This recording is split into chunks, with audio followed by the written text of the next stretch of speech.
اعوذ باللہ من الشیطان الرجیم، بسم اللہ الرحمن الرحیم۔ معزز خواتین و حضرات، آج گوشہ کمال کی نشست نمبر 64 یعنی 64 ہے۔ آج آپ سے دو باتیں میں پہلے عرض کرنا چاہتا ہوں۔ ایک تو یہ کہ یہ صحافت کا سفر مجھے لگ رہا ہے کہ خاصا طویل ہو رہا ہے، تو اس طوالت کی وجہ سے میں اب ذیلی عنوانات دیتا جاؤں گا۔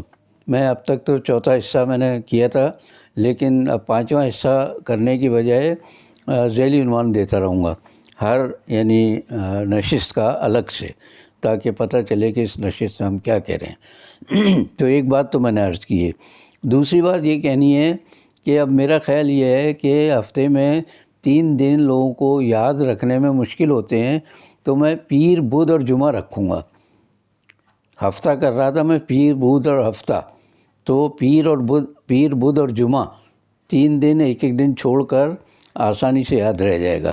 تو انشاءاللہ آئندہ نشست جو آج میں کر رہا ہوں ریکارڈنگ، جو بدھ کو دیکھیں گے، اس کے بعد ہفتے کی بجائے جمعے کو آپ اگلی نشست میں شریک ہو سکیں گے۔ تو یہ دو باتیں عرض کرنے کے بعد میں آج کے عنوان کے لحاظ سے میں کہہ سکتا ہوں کہ میں نے گزشتہ نشست میں پروفیسر غفور احمد صاحب، جماعت اسلامی کے بہت بڑے رہنما تھے، ان کی ایک پیشگوئی کا ذکر کیا تھا۔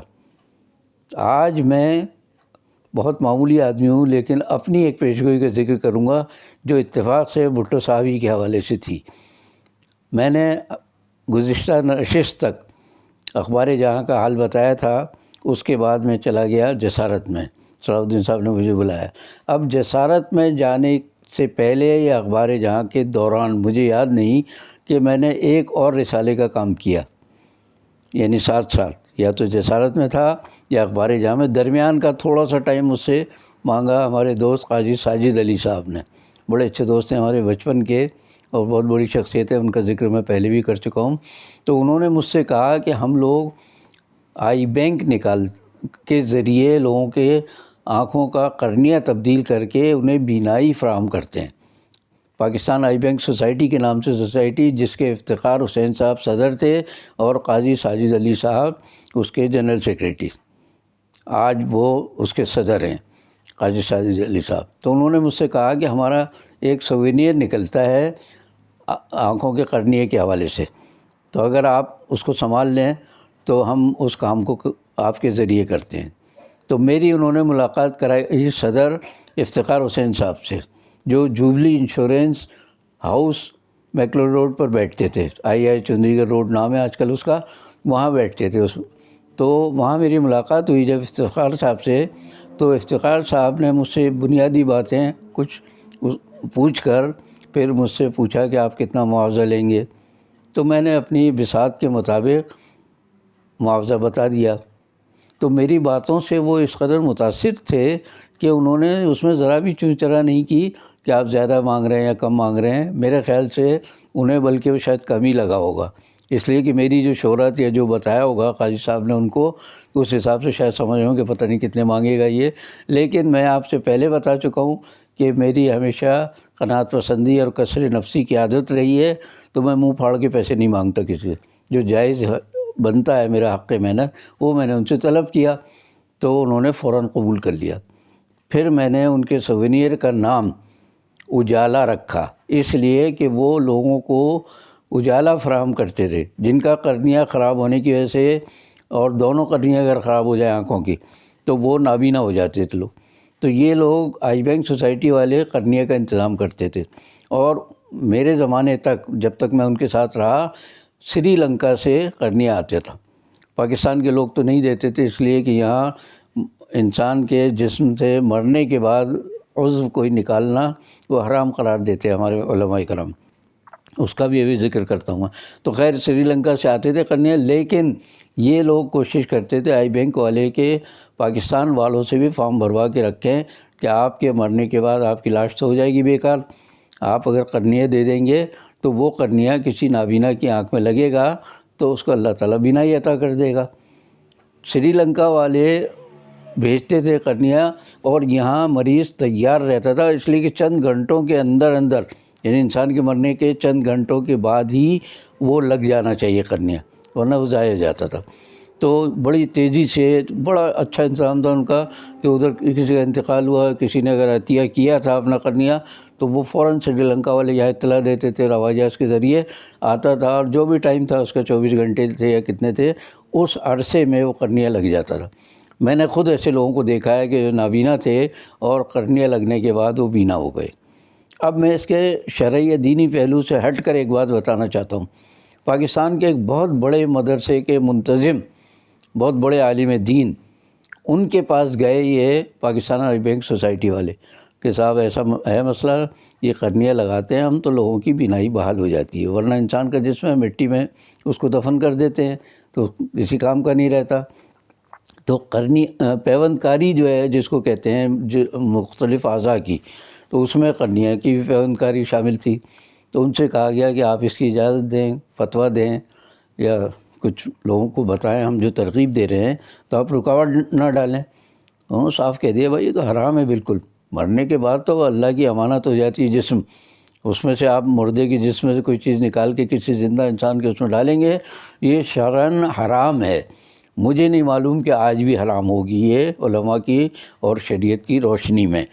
لیکن اس کا ایک پہلو بڑا دلچسپ میں بتانا چاہ رہا ہوں کہ انہی صاحب کے جن سے فتویٰ لینے کے لیے گئے تھے آئی بینک والے، ان کے ایک مرید ساؤتھ افریقہ میں، جنوبی افریقہ میں سونے کے بہت بڑے تاجر تھے، بہت پیسے والے تھے وہ پاکستان آئے ملنے کے لیے، جب ان سے مرید تھے وہ اور یہ مرشد تھے ان کے، تو ان سے ملنے کے لیے آئے تو کہیں ذکر آیا اسی کرنیے کا، تو انہیں معلوم ہوا کہ جی کرنیے کے ذریعے آنکھ جو ہے ضائع اگر ہو گئی ہو تو وہ واپس بحال ہو جاتی ہے اس کی بینائی۔ تو انہوں نے، انہی عالم دین نے جنہوں نے فتویٰ دینے سے یا اجازت دینے سے انکار کیا تھا، سفارش کی آئی بینک والوں سے کہ جی ہمارا مرید ہے، اتنا پیسے والا ہے، ایسا ہے، اور وہ کچھ آپ کو کچھ پیسوں کا عطیہ بھی دے دے گا، آپ اس کے کرنیا لگا دیجئے۔ تو اس پر آئی بینک والے بڑے حیران ہوئے کہ ہم غریبوں کے لیے بینائی کا انتظام کر رہے ہیں، وہاں تو حرام ہے، وہ شرعاً اس کو آپ کر ہی نہیں سکتے۔ اب جنوبی افریقہ کا سونے کا ایک بہت بڑا تاجر، مالدار آدمی، اس کو ضرورت ہے تو کہہ رہے کہ جی سفارش کر رہے ہیں خود۔ تو یہ جو دو عملی ہے ہمارے علماء میں بھی، بعض علماء میں، اسے ختم ہونا چاہیے۔ یہ کوئی اچھا تاثر نہیں اس سے پیدا ہوتا لوگوں کے لیے۔ تو یہ ایک بات ضمنی آئی تھی پاکستان آئی بینک سوسائٹی کے حوالے سے۔ پاکستان آئی بینک سوسائٹی میں نے جو سووینیر نکالا تو اس کا نام میں نے اجالا رکھا، اور اجالے کا جو ڈیزائن میں نے بنایا خود اپنے ہاتھ سے، وہ اللہ کا شکر ہے کہ آج تک چل رہا ہے، جبکہ مجھے چھوڑے ہوئے اس رسالے کو کئی سال ہو گئے، بلکہ شاید 2 عشرے ہو گئے ہوں گے یا زیادہ ہو گئے ہوں گے، لیکن میرا تیار کردہ ڈیزائن اور نام اور وہ رسالہ آج تک جاری و ساری ہے۔ تو آنکھوں کی بینائی کا کام کرتے ہیں یہ لوگ، تو اس حساب سے یہ تھوڑا ظاہر ہے کہ لوگوں کو آگاہی کے لیے بھی رسالہ بھی نکالنا پڑتا ہے ان کو۔ تو ایک حوالہ تو یہ ہو گیا۔ اب میں ایک اور بات اس حوالے سے کہہ رہا ہوں، بڑی دلچسپ ہے یہ، خدا نہ کرے کہ کسی کو برا لگے۔ ہم نے ایک کارکن کو بھیجا کوئی چیز لے کر چھاپنے کے لیے جنگ اخبار میں۔ اس زمانے میں سلطانہ مہر صاحبہ جنگ میں ہوتی تھی، ان کے پاس کوئی چیز بھیجی۔ اب وہ بہت تیز خاتون، بہت پڑھی لکھی، بہت سمجھدار، تو لیکن اسی طرح ان کی اسپیڈ بھی بہت تیز، اتنی چلنے پھرنے میں بہت تیز۔ تو ہمارا کارکن جب لے کے گیا، پتہ چلا کہ سلطانہ مہر صاحب کا کمرہ یہ ہے۔ وہ پہنچا، سلطانہ مہر صاحب اپنے کمرے سے نکل رہی تھیں، وہ ان کے ہاتھ میں کچھ کاغذ سے بانٹ رہی ہوں گے، کاغذ مختلف شعبوں کے یعنی لوگوں کو۔ تو وہ ایک کمرے میں گئی، وہ پیچھے پیچھے گیا ان کے، پھر 2 دوسرے کمرے میں گئی، وہ پھر پیچھے پیچھے گیا ہمارا کارکن کہ یہ کہیں ٹک کے بیٹھیں تو ہم ان کو ان کے حوالے یہ چیز دیں جو آئی بینک والوں نے ہمیں دی ہے۔ چلتے چلتے وہ ایک چھوٹے سے کمرے کی طرف بڑھی، تو یہ پھر ان کے پیچھے، انہوں نے پلٹ کے اور گھور کے دیکھا ان کو، سلطانہ مہر صاحبہ کو، سلطانہ مہر صاحبہ نے ہمارے کارکن کو۔ تو پتہ یہ چلا کہ اس وقت وہ باتھ روم میں داخل ہو رہی تھی۔ تو یہ بیچارہ بہت شرمندہ ہو کے کارکن پھر آ گیا، پھر ان کا انتظار کیا۔ تو بعض اوقات پھرتیلا پن بھی، بعض اوقات احمقانہ یعنی تصور بھی یا کم علمی بھی بڑے مزہ کا خیز پہلو پیدا کر دیتی ہے انسان کی زندگی میں۔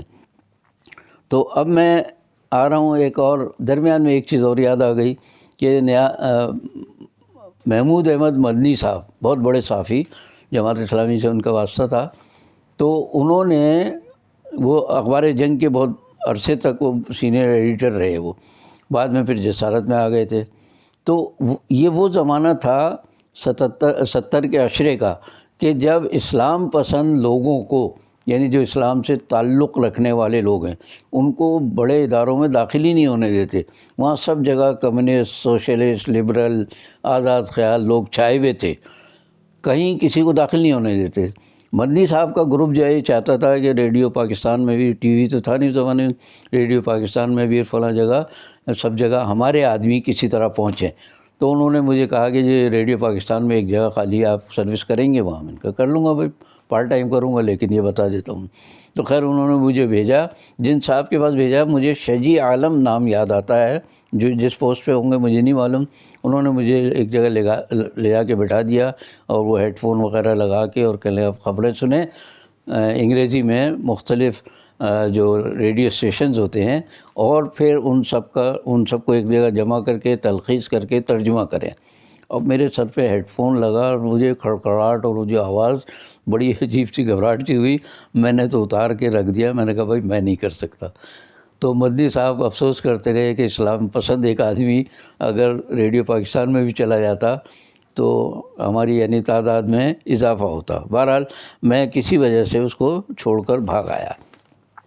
اب آتا ہوں میں اسی سلسلے کی طرف کہ میں جب اجالا کے لیے کام کر رہا تھا تو دفتر کی کوئی خاص جگہ نہیں تھی، تو وہیں جوبلی انشورنس کمپنی کی بلڈنگ میں جہاں ہمارے افتخار صاحب جو صدر تھے آئی بینک سوسائٹی کے وہ بیٹھتے تھے، انہوں نے مجھے ایک جگہ دلا دی، کمرہ ایک دلا دیا اپنے اس میں۔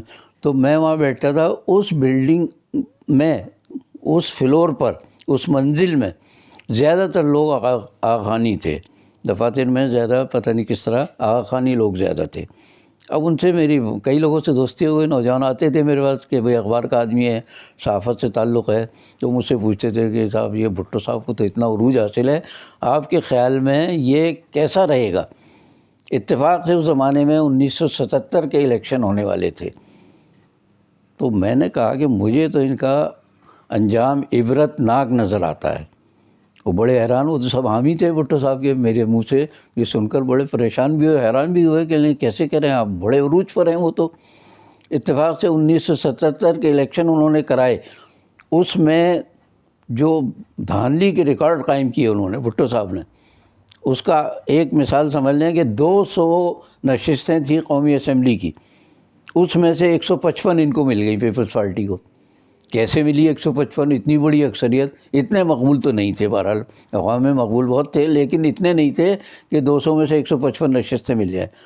انہوں نے تھانے داروں کو باقاعدہ انسٹرکشن جاری کی تھی کہ بھائی بیلٹ باکس جو ہیں بھرے ہوئے ہونے چاہیے۔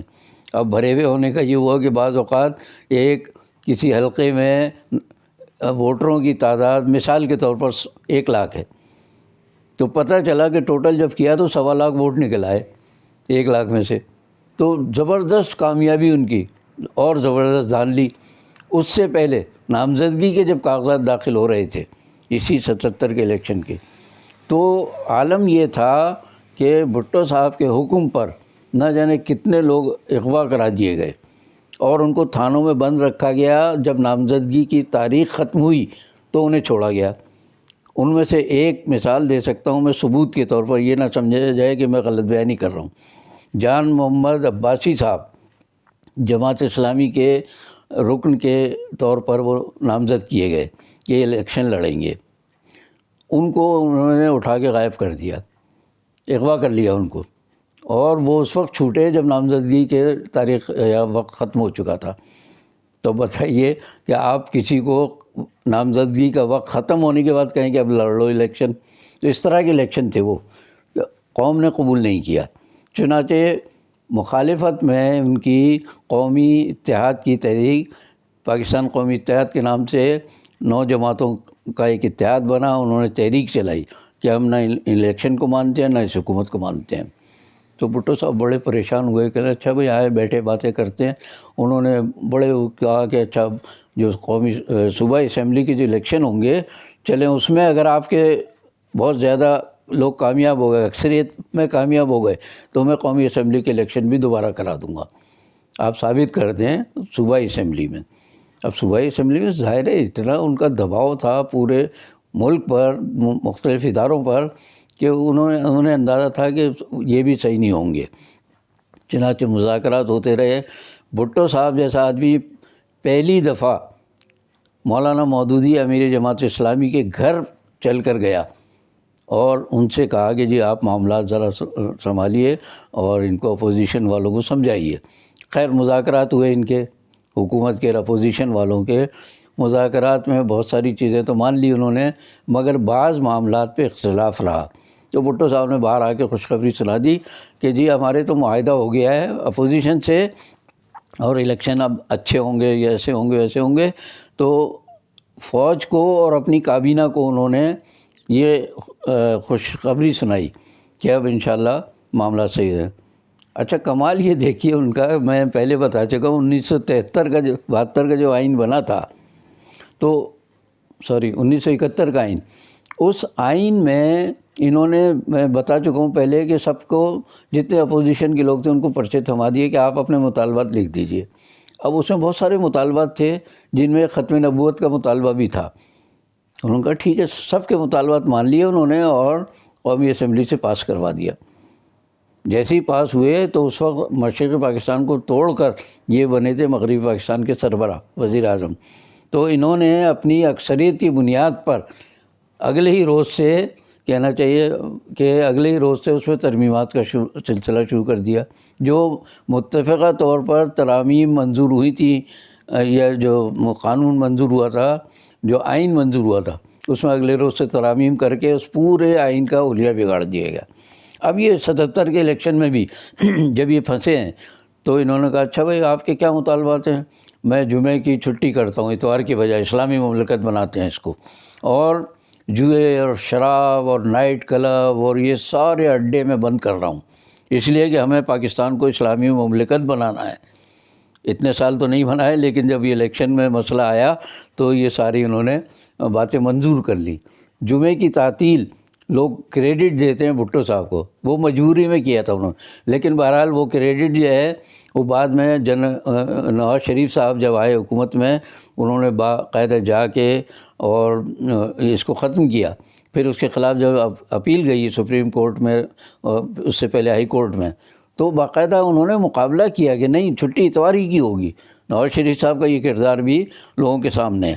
تو خیر بات یہ ہو رہی تھی کہ میں نے اس عرصے میں جب میں اجالا کے لیے کام کر رہا تھا, اور آغا خانی نوجوان میرے بڑے دوست بھی اور بڑے ارد گرد بیٹھتے بھی تھے, میرے پاس باتیں کرتے تھے, تو میں نے جب ان سے کہا کہ بھٹو کا انجام مجھے اچھا نظر نہیں آتا, عبرتناک نظر آتا ہے, تو بڑے حیران ہوئے کہ اتنے. پھر جب 77 کے الیکشن میں قومی اسمبلی میں 200 میں سے 155 نشستیں لے لی, تو اس کے بعد اور وہ مجھے دیکھتے تھے کہ بھائی آپ تو کہتے تھے یہ تو ستارہ ان کا زوال کی طرف ہے اور یہ تو عروج کی طرف جا رہا ہے, پہلے سے زیادہ اکثریت مل گئی. میں نے کہا کہ مجھے معلوم ہے جس طرح اکثریت ملی قوم کو بھی معلوم ہے, اسی لیے ان کے خلاف تحریک چل رہی ہے. تو مجھ سے پوچھنے لگے آپ کے پاس وجہ کیا ہے, کس بنیاد پر آپ کہہ رہے ہیں کہ اس شخص کا انجام اچھا نہیں ہوگا, جب کہ یہ پوری مسلم دنیا میں بڑا مقبول لیڈر ہے, بہت مقبول رہنما ہے. میں نے کہا میں مانتا ہوں, لیکن میرے نظریے کی بنیاد ایک ایسی ہے کہ جس کی وجہ سے میں نے یہ بات کہی ہے, اور وہ یہ ہے کہ ایک دفعہ انہوں نے زکوٰۃ کے خلاف بکواس کی تھی, میں تو لفظ استعمال کر سکتا ہوں, اس لیے کہ زکوٰۃ جو ہے اسلام کے 5 شعائر میں سے بہت بڑا شعار ہے وہ. اب بنیادی شعار کے خلاف اگر کوئی کچھ کہے گا تو یقیناً اللہ اس پر عذاب نازل کرے گا. تو بھٹو صاحب کی پھانسی جو بعد میں ہوئی ہے, جنرل ضیاء کی نے ان کو گرفتار کرایا اور بعد میں مقدمے چلے اور پھانسی ہوئی ہے, تو لوگ کہتے تھے عدالتی قتل ہے اور ناجائز ہے اور یہ ہے وہ ہے. میں نے کہا قانونی طور پر, دنیاوی طور پر یہ کسی طرح بھی ناجائز آپ کہہ دیں اس کو, لیکن میرے نقطۂ نظر سے یہ اللہ کا عذاب تھا جو ان پر نازل ہوا ہے. کتنی کوششیں کی, کتنے عوامی مقبولیت کے ریکارڈ ان کے قائم تھے, اس کے باوجود انہیں بالآخر پھانسی کے تختے پر جانا پڑا۔ تو یہ اللہ کا عذاب تھا۔ میں بعد میں جب یہ ہو گیا تو اس وقت تک تو خیر میں جوبلی انشورنس میں اجالا کا کام نہیں کر رہا تھا، لیکن مجھے یاد آیا کہ میں نے وہ جو پیشگوئی کی تھی وہ کس طرح پوری ہے، اور میں اپنے یقین اور ایمان کی بنیاد پر کی تھی پیشگوئی۔ میرے نہ تعلقات کہیں ایجنسیوں سے ہیں نہ بڑے لوگوں سے ہیں، میں گھر سے ہی کم نکلتا تھا سوائے مزدوری کے، تو میرے کہیں بھی روابط اور تعلقات میرے نہیں، یہ میں نے اپنے ایمان کی بنیاد پر بات کہی تھی۔ تو پروفیسر غفور کے بعد میری اس پیشگوئی کا پورا ہونا میرے لیے کم از کم ایک اعزاز کی بات ہے کہ اللہ نے میری بات کو، تو کہنے کا مطلب یہ ہے کہ اچھا ہاں، وہ کہتے تھے کہ جب یہ 1977 کے الیکشن میں بڑی اکثریت سے کامیاب ہوئے تو وہی لوگ مجھ سے پوچھتے بھائی یہ تو بڑی اکثریت، میں نے کہا بھائی دیکھیں میں نے کوئی وقت نہیں بتایا آپ کو، مجھے بھی نہیں معلوم، یہ تو میں نے ایک اندازے سے ایمان کی وجہ سے کہی تھی ایک بات۔ دوسری بات میں کہہ رہا ہوں کہ اللہ کی رسی دراز ہوتی ہے بعض اوقات، تو ابھی دراز ہے یہ رسی، جب کھنچے گی جب آپ خود دیکھ لیجئے گا۔ تو یہ چونکہ میرے اپنے چشمدید واقعات اور حالات ہیں، اس لیے ذرا میں نے آپ کو تفصیل سے یہ ساری باتیں بتا دی ہیں۔ اب آتے ہیں ہم اسی حوالے سے جو تحریک چلی تھی بھٹو صاحب کے خلاف پاکستان قومی اتحاد کی، PNA کہلاتا تھا وہ، تو اس زمانے میں اصغر خان صاحب وہ بھی سیاست میں آ چکے تھے، انہوں نے فوج کو ایک خط لکھا تھا کہ جی آپ کم از کم ان کی حمایت ترک کر دیں بھٹو صاحب کی۔ یہ کہہ کر میں صرف اشارہ کرنا چاہ رہا ہوں کہ اس زمانے میں بھی سرپرستی سیاسی جماعتوں کو حاصل ہوتی تھی مقتدر اداروں کی، ورنہ اظہر خان جیسا جہاندیدہ آدمی اور ہمارے یہاں کا بڑا مثالی قسم کا سمجھ لیجیے کہ ایئر مارشل تھا وہ یہ کیسے فوج کو خط لکھتا کہ جی آپ مداخلت نہ کریں یا آپ سرپرستی نہ کریں، آپ حمایت نہ کریں۔ تو ان کے کہنے پر تو فوج نے، اور فوج اتفاق ہے ایک اور دلچسپ بات اس میں کہ فوج کے سربراہ اس وقت جنرل ضیاء الحق، جنہوں نے تختہ الٹا بھٹو صاحب کا، اور کمال کی بات یہ ہے کہ یہ جو جنرل ضیاء الحق تھے ان کو 2-3 آدمیوں سے اوپر بھٹو صاحب خود لے کر آئے تھے، 2-3 آدمیوں کی سینئرٹی ختم کر کے جنرل ضیاء الحق کو، وہ جونیئر تھے، ان کو سربراہ بنایا تھا فوج کا انہوں نے، بھٹو صاحب نے۔ تو اللہ میاں نے کب سے انتظام کیا تھا بھٹو کے لیے، اور یعنی جنرل ضیاء الحق نے ان کو پھانسی کے پھندے تک پہنچایا۔ وہ مخالف تھے ان کے، وہ دینی ذہن رکھتے تھے وہ۔ تو اب پھر وہ قابل اجمیری کا وہ شعر یاد آتا ہے کہ وقت کرتا ہے پرورش برسوں، حادثہ ایک دم نہیں ہوتا۔ تو بھٹو صاحب کی پھانسی کا جو حادثہ اچانک نظر آتا تھا وہ اچانک نہیں تھا، بھٹو صاحب نے خود اس کی بنیاد ڈالی اور جنرل ضیاء الحق کو فوج کا سربراہ بنایا دوسروں کا حق مار کر، تو اس کا نتیجہ اللہ نے ان کو دوسری صورت میں دے دیا۔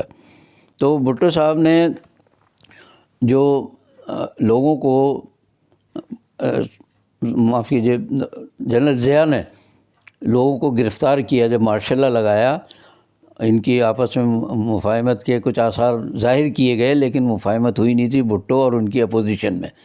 تو اس زمانے میں پھر فوج نے، جنرل ضیاء الحق نے اقدام اٹھایا اور بالآخر قوم نے سنا، میرے عزیز ہم وطنوں، اور جو فوجی بوٹ یا بھاری بوٹ ہے ان کی چاپ سنی، اور جولائی 1977 میں انہوں نے مارشل لا لگایا جنرل ضیاء الحق صاحب نے۔ تو یہ دن اس ملک کو، اس قوم کو دیکھنا تھا۔